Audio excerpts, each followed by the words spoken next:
everyone, my name is Soju, and today I'm going to be showing you how to make a map room. I'll give you a quick tour right here. I have this archway right here that goes into the map room, since I was imagining this place being like inside a cave base or something. So I have the entrance right here. We have a waterfall over here on this side, a nether portal to get here quicker, some decoration with some bookshelves, and of course we have the map itself. For a map room, I think it's quite small, but as you can see, it covers a very large area. And before I start showing you how to make it, I do want to mention that this build was heavily inspired by Ecolyo's map room here on YouTube. I do really recommend checking out his channel on the map room that he did. Mine is like a dumbed down version of his, so I'll leave down in the description a link to the video where he made it, so definitely check him out. But anyways, I'm gonna show you how I made this. So for the map room, this is all you're gonna need. You're gonna need stripped dark oak and gray terracotta for the floor. For the little area where the map is, you're gonna need spruce slabs, blocks of amethyst, glass, and then any light source block. I'm gonna be using purple frog lights, but you can use glowstone, shroom lights, sea lanterns, like anything. And then for some decoration, I'm gonna be using spruce, mainly some logs, stairs.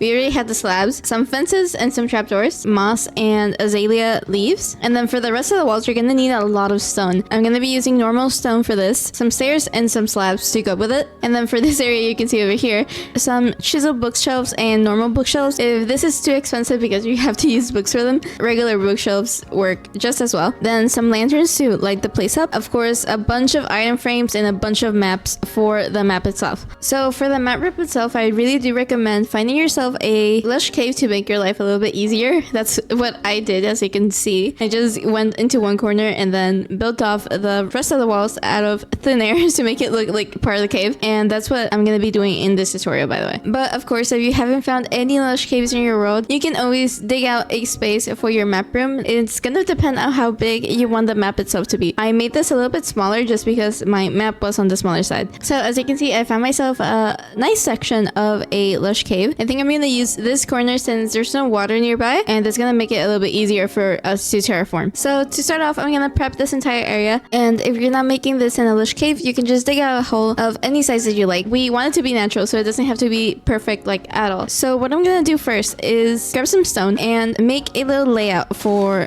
the map room itself. So I'm gonna go here over on this corner, and I'm just gonna attempt to make like a oval slash circle shape until I meet up with around here. Maybe I don't want it to be too big since the map itself is not gonna be really big, so I'm gonna get rid of some of the foliage, but I'm just gonna go over here until these two meet up. And of course, it doesn't have to be perfect. I'm making this a little bit rounder just because it goes off really weirdly. So I'm gonna go around here, I think. Then I'm gonna get rid of some of these. Okay, so that's the shape that I came up with. Like I said, it doesn't have to be perfect. This is going to be a natural build after all. So now that we have this layout going on, I'm gonna get rid of all the foliage just so we have a clear slate. So I want my floor to be on this level right here. So I'm gonna get rid of all of these blocks right here and basically clean that up just so I can start actually building. So I'm gonna go ahead and do that, and I'll be back when this is all cleared up. Okay, so now that we have all this nice and prepped, I'm gonna go ahead and start making the floor.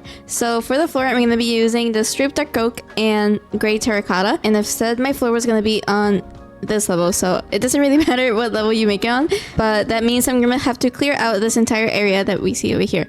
So I'm gonna do that real quick. I'll be back to make the floor. I'm almost done with the floor, but I wanted to show you what I was doing. To get rid of the floor itself, I'm just basically going off the wall, and I'm gonna get rid of every single block that we see. Going along, I'm gonna be keeping the natural shape of this. I don't want to change too much, but as you can see, I actually kept it as natural as possible just to make it easier on ourselves when I'm decorating. So anyways, now that this is all nice and prepped, now we can actually start making the floor. The floor was basically a stripe pattern. I'm gonna go anywhere on the floor itself, place some of the stripped dark oak on a line, and I'm just gonna follow this until I reach here, the limit of my map room. Now I can go ahead and place right next to it some of the gray terracotta like that until I reach the other edge, and I'm just gonna do that same thing until I complete the entire floor. So I'm gonna do that, and I'll be back when that's done.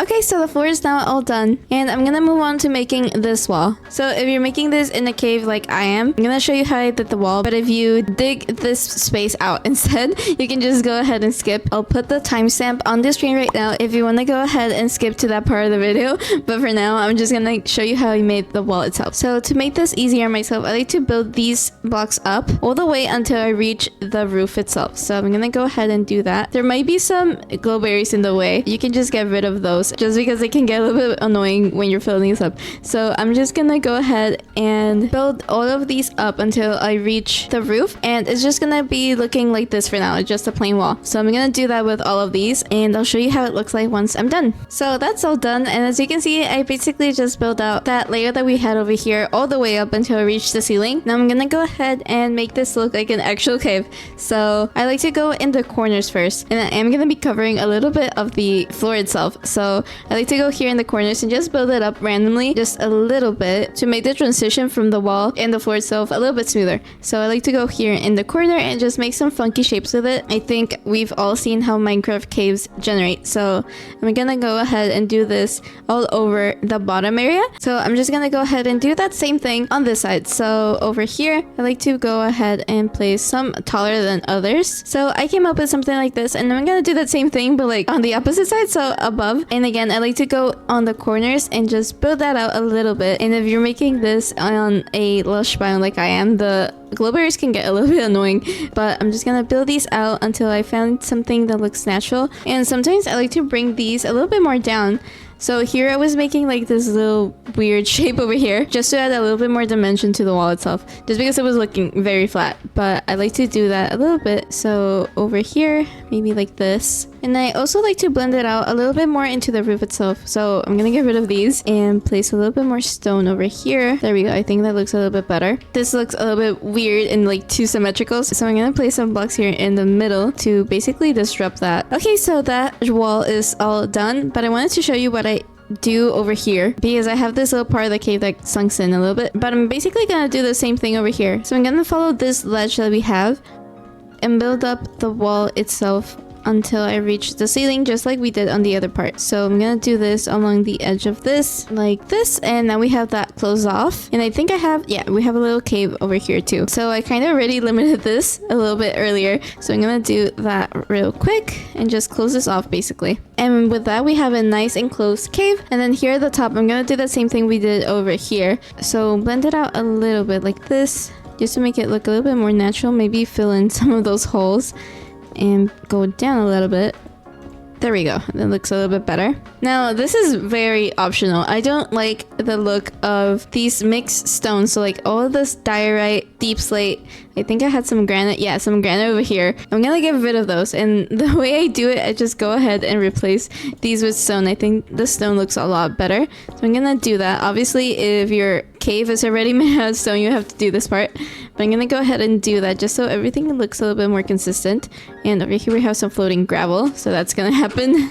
Okay, so getting rid of that and then placing back the blocks and getting rid of the gravel itself as well. So I'm gonna do that and I'm gonna show you the before and after. So this is before and this is the after. As you can see, I left some of the clay just to keep the illusion that we are in a lush cave, and I kept basically all the moss itself as well. And over here you can see I left a little bit of a patch of andesite just because it kind of blends into the rest of the stone. It doesn't really bother me that much, but that's just something extra that I like doing. Now for the map itself, I'm gonna be guesstimating a little bit. So since I think the middle is over here, I'm gonna go ahead and start over here maybe, and I'm gonna get rid of 4. So that will be 1, then 2, 3, 4. Then go 2 diagonal either way. So over here, then another 4 blocks. So 1, 2, 3, 4. Diagonal 2, 1, 2, 3, 4. 2, then 1, 2, 3, 4, and there we go. That's where the map is gonna be, and I can actually go ahead and place some slabs. So I'm gonna go ahead and place slabs on the hole that we just made. So right now it looks like this, and now I'm gonna go ahead and get rid of all of this just so we can actually dig out a little bit to make the map itself. So I'm gonna get rid of all of this. So I got rid of the floor that we built, but we're gonna have 3 layers. So it's gonna be a layer of glass, then where the map is gonna be, and then a layer for the frog lights. So from this slab is gonna be 3 blocks deep. So I'm gonna go ahead and make this hole 3 blocks deep all over, and I'll see you back when this is all dug out. So this is all dug out, and I almost forgot to mention this hole is gonna depend on how big you want your map to be. I think this is an appropriate size. I would do this like on my survival, but of course if you want to go bigger with this, I would do the same thing. Make a larger circle first, make this little trim with the slabs, and then dig out 3 blocks deep. But since I'm keeping it like this, I'm just gonna go ahead and make the map. So first off, I'm gonna use the frog lights and make the entire floor out of frog lights. And like I said, you can use glowstone or anything, but this is gonna make your map a lot easier to see from the top. That's very bright, but we have this all laid out. And then these walls, I'm gonna replace them all with some amethyst. So I'm gonna go ahead and replace all of these until I complete the entire circle. And there we go, this is all done. Now for the map, I already have this all pre-made. I'm gonna show you how to make them. Like I said, you're gonna need a lot of maps. I kept them all organized in a double chest. As you can see, this is the actual shape of the map itself. So each map is gonna be 1 block, of course. There was like a tiny little spot that it didn't fit on the other chest. So you can see everything is all here. So if you're doing this in survival, I highly recommend already having an elytra, since it's gonna make this process a lot easier, because instead of walking to fill out every single one of these maps, you can just fly across everything. I'm gonna quickly recreate this same layout. It's the same layout that we have down in the map room that we were making. So this is a layout for the map that we have downstairs. I'm gonna go ahead and fill this out really quick, just so we have to go up and down, and have it all organized over here. And I definitely do recommend having a double chest just to organize everything, and that will keep you from getting a little bit confused. So for the first map, you're gonna go ahead and right click on an empty map, and if it's not ready, you can go ahead and fill out this entire map. Since mine is all filled out, I'm just gonna go ahead and place this right in the middle, so right there. And this is gonna be a really tedious process. So each one of these is gonna be its individual map. So I'm gonna go north, I think. Yeah, so this is north. I'm gonna have to go fill out 3 maps. So from this one, I'm gonna go ahead and go to the edge of the map, and once it's a little circle like that, it means I can scribble a new map. So I'm gonna go ahead and right click, and that's another map. And as you can see, I have to go ahead and fill that out a little bit. There we go. So right now we have our first and then second map, and I said we needed 3, so I'm gonna go ahead and do that same thing. Go to the edge of the map until I'm a little circle, scribble a new one, and then fill that out a little bit. And then for our final map, we can go ahead and do that same thing, scribble one more, then fill it out, and there we go.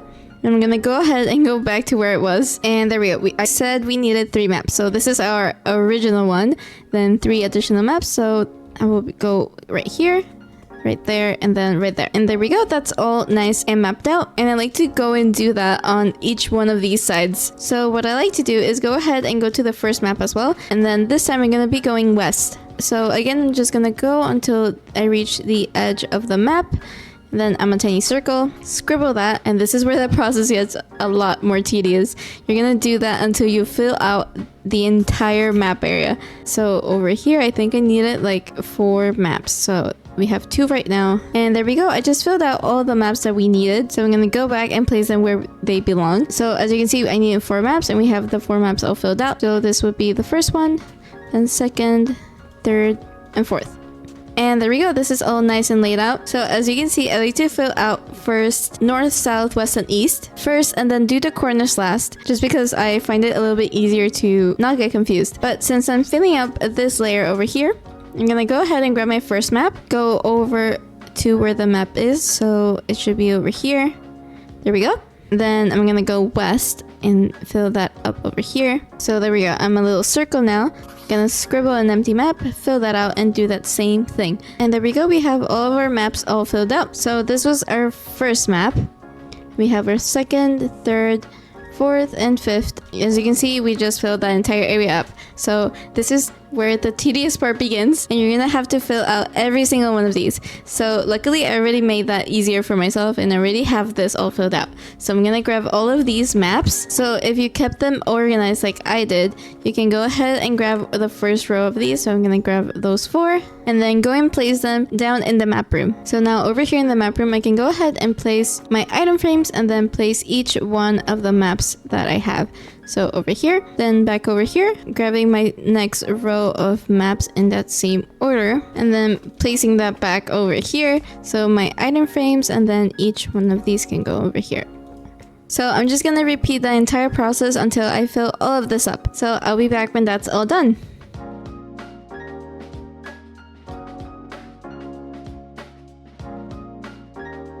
And now that it's all done, this is how it looks like. And if you're doing this in survival, the best part is just closing it off. I'm gonna use some regular glass blocks and I'm gonna cover this all up. And that should be the map itself all finished. In creative, this took me around an hour to make, but it's so worth it. I think it looks so cool. So there we go. This is all nice and done. But finally, now it's time for some decoration. So over here, I had like a bookshelf. I kind of already made it by accident, but I'm gonna go ahead and replace all of these with some bookshelves. I'm just gonna follow the same shape that I already have over here. And there we go. That's how that will look like. I like to go ahead and replace some with some of the chiseled bookshelves just so I can place my own books as well. Just some of those dotted throughout, and this is actually a good way to store your enchanted books if you have a lot of them. And I'm just gonna do these randomly, so I have some that are empty and some that are filled up, and there we go. That's looking really good. Over on this side, I had a nether portal. So if your base is underground, this is where you can place your nether portal. So I'm gonna follow this little hole that we have over here. It's gonna be quite a big portal, so I'm gonna build that out a little bit like this, and I'm gonna get rid of all of these. This is where my portal is gonna go, and I can actually place a wall behind it just so we have like a cave behind our portal. So I'm gonna go fill this out and then also replace all of the deep slate. So like this. Then over here I'm gonna make the portal. So this is gonna be the bottom. Over here is gonna be the side. I want the portal to be completely covered by the stone. It's gonna have to go a little bit in and above on the other side as well. So up over here until we meet up. There we go. And I'm gonna get rid of this because this is where the portal is gonna be. So right now I just made the hole for the portal itself, as you can see. But now all of this I'm just gonna replace with some obsidian. So as you can see, the portal is completely hidden. There we go. And now we can go ahead and light this up, and we have our portal. And over on this side I had a doorway, but of course if your base isn't underground and you don't have anywhere to go, you can just omit that entire doorway altogether. But I'm gonna go ahead and make that real quick. So I'm gonna do basically a 4x6, I think. So 1, 2, 3, 4, 5, 6 over here. So I'm gonna build that out like this, and I'm gonna make this a little bit more natural, and then this should be all the way open. And then I just made a normal archway. So using some stripped spruce, I'm gonna go ahead and build the pillars along the sides. This is how it looks from the inside. And then connect those in the middle. I'm gonna place 2 stairs over here, and then 2 stairs in these corners like this, and a trapdoor on each side, and that should be our little archway. I'm gonna leave it like this for now, but I'm gonna fix that later. And then over here in this corner I had a waterfall. I'm gonna go ahead and make a little pool out of stone. So I'm gonna make the layout first. I'm gonna go ahead and make this a little bit natural like this. So this is where the water is gonna go. I'm gonna make this entire floor stone, and I'm just gonna go randomly on the wall. So I'm gonna place one here, and if you have a hole like I do, I like to place a stair and then waterlog that stair. And there we go. We have a waterfall. I'm also gonna fill all of these up. The water is all even, and maybe one here in the corner. There we go. And now for some final touches, this is where the stone stairs and slabs are gonna make an appearance. I like to go around each corner of these and then place some random stairs and slabs just to blend this out a little bit more. So I like to go ahead and place these randomly on all of these like peaks that we have. So I like to place those. This is why I said I was gonna fix it later. I want this to be almost like the portal over there. So I'm gonna blend this out like a little bit. You place a stair there, a slab, maybe a stair over here, and that looks a lot better. Maybe I can build out this corner a little bit. Gonna do the same thing with a waterfall. Actually, I'm gonna build this up a little bit. Maybe replace some of these with a stair, just so it blends out a little bit more. And I'm gonna go ahead and do that all over the place. So I'm gonna show you how it looks like. This is the before and this is the after. As you can see, it just basically plays random stairs and slabs all over the place. I also created some holes using some stairs just randomly like this, and over here as well. I tried to place these like facing forward. I don't like it with the holes like that. And then I also made the same thing with this little pool of water that we have. And yeah, this is how it all looks like. For final decorations, I like to place lanterns like dotted everywhere. So with some spruce trapdoors and a fence, I like to go ahead and place these on the corners. I'm gonna place one here right next to the portal. I'm actually gonna go ahead and clear out my night vision that I have. so we can actually see where we're placing the lights. I can place one over here next to the pool like this. You can maybe place one over here hanging, so a fence, trapdoor on top, and then a lantern. Maybe over here as well. Maybe one next to the doorway over here. You can probably place one like right there. And then over here on these areas where we have a little bit of moss, I like to get rid of it and then place a frog light underneath and place back the moss carpet like this. So we have some hidden lighting as well. And then I almost forgot because my tick speed is on 0 right now. If we're doing this in a lush cave like I am, you're probably gonna have a lot of the glowberries growing out. So I'm gonna actually bone meal that just so I can have some light as well. And then since some of them are getting way too long like this one, I like to get rid of that to like my desired length. So maybe I think I can be all the way up here. And then with some shears, I'm just gonna go ahead, it keeps growing, and snip that right there. And that will stop it from growing. I'm gonna do that same thing with this one because it's getting quite large. So over here, snip that, maybe bone meal over here. These are also getting quite long, so I'm gonna keep these like this, maybe bone meal a little bit. Not all of them are gonna grow to like this length. Most of them just stop. Some of them I want them to be shorter, so this one can be shorter. There we go. I think nothing can spawn over here either way, but I'm gonna place a lantern over here just to light this up a little bit more. And then for these vines, you can't actually snip them. To stop it, you can only place string, so I'm gonna go ahead and maybe get rid of it up until here and place a string in the bottom, and there we go. Maybe that's a good length for that one. And I'm also gonna prevent it from spreading even more, so I'm gonna place a piece of string right there. And since we already have a slab placed right there, this can't spread anymore, so I think that's all good. And in this little pool, I also like to place pickles if you have any, just to light up a little bit more. Maybe over here, and there we go. And with those final touches, that should be our map room all done. Definitely quite a big thing to do in survival, but I think the end result is really worth it. And as always, I leave a link for the world download down in the description. You can find this build in the world download too, and I'll leave the coordinates to this map room down in the description so you can check it out if you want. And check out Ecolyo here on YouTube. His video on his map room, which inspired this map room that we just built, will be down in the description. Definitely go and check him out. He actually did build it in survival and made a map way larger than this, so I definitely recommend checking him out. But anyways, that's all from me. Thank you so much for watching, and I'll see you next video.